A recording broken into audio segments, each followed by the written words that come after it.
নমস্কার বন্ধুরা, রিমি অফিসিয়াল চ্যানেলে আপনাদের স্বাগত। আজ সোমবার, এখন বাজে সকাল 5:30। আমার মেয়ের মর্নিং স্কুল, তাই ও রেডি হওয়া শুরু হয়ে গেছে। ও নিজে নিজেই রেডি হতে পারে, আমি তার সঙ্গে একটু সাহায্য করে দিই। জানেনই তো, আগের দিন রোববার ছুটির দিন, তার সাথে আবার হচ্ছে ছোট মানুষ। সকালবেলা উঠে ও ওর মতনভাবে রেডি হয়। সকালবেলা মোটামুটি রেডি হওয়ার পর আমি ও স্কুল চলে যাই, তারপরেই কাজকর্ম করি। কারণ ও ছোট মানুষ, একা একা রেডি হবে, তাই ওর রেডির কিছু আমি করে দিই, ও নিজে থেকেও কিছু হয়। চুলটা বাঁধতে পারে না, আমি একটু চুলটা বেঁধে দিই, বইটা গুছিয়ে দেওয়া, জলটা আনা, মোটামুটি এই টুকটাক আমি করে দিই ওকে, যাতে ও একটু নিরিবিলি রেডি হয়ে স্কুলে চলে যেতে পারে। জানেনই তো, ছোট মানুষ, সকালবেলা চোখে থাকে ঘুম, তার মধ্যে স্কুল যাওয়া অনেক কষ্ট একটু করতে হয়। তা যাই হোক, ও রেডি হচ্ছে, ও স্কুলের জন্য বেরিয়ে যাবে। আমাদের আসলে কোনো গাড়ি আসে না, আমাদের বাড়িরই ছেলেরা কেউ একজন, ওর বাবা হোক, কাকা হোক, জেঠু হোক, কেউ আগিয়ে দিয়ে আসে। যেহেতু আমাদের বাড়ি, আগেই বলেছি, 51 পরিবার, আমাদের বাড়ি থেকে প্রায় 5 জন স্কুল যায় এই সকালবেলায়, তাই কেউ না কেউ আগিয়ে দিয়ে আসে। আমাদের আর তেমন একটা যেতে হয় না, আনতেও হয় না, আর গাড়িরও ব্যবস্থা করতে হয় না, কারণ আমাদের নিজস্বই গাড়ি অর্থাৎ টোটো রয়েছে, তাই ওরা সবাই টোটোতে মেলে স্কুলে চলে যায়।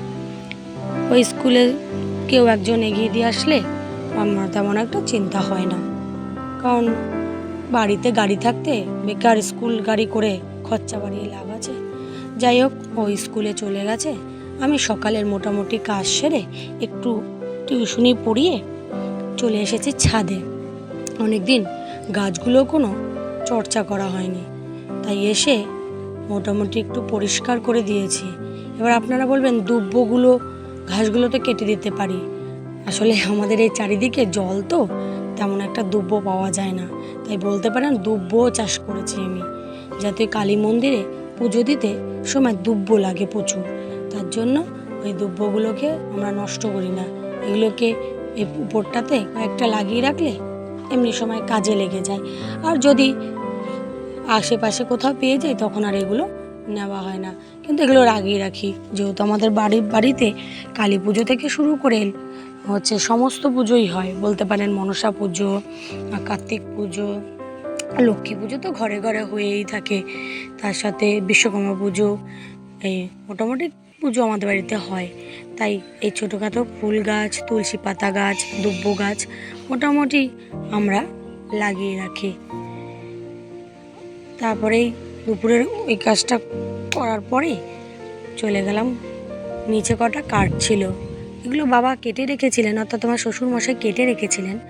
তাও আমার উনুনটা না একটু উঁচু টাইপের, তো কাঠগুলো ঢুকাতে হেবি অসুবিধা হয়, তাই আমি আমার মতন করে একটু কেটে নিচ্ছিলাম, কেটে একটু সাইজ করে নিচ্ছিলাম, যাতে কাজগুলো করতে সুবিধা হয়।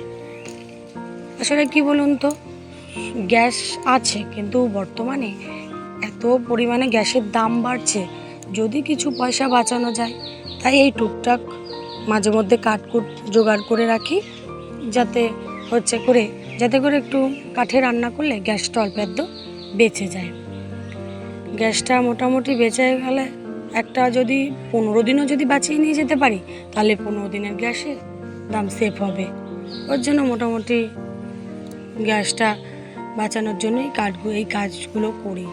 2-4টে কাঠ এনে একটুখানি কেটে কুটে গুছিয়ে রাখি, যাতে বৃষ্টি থাকলে তখন আবার কাঠে রান্না করি না, তখন গ্যাসেই করি।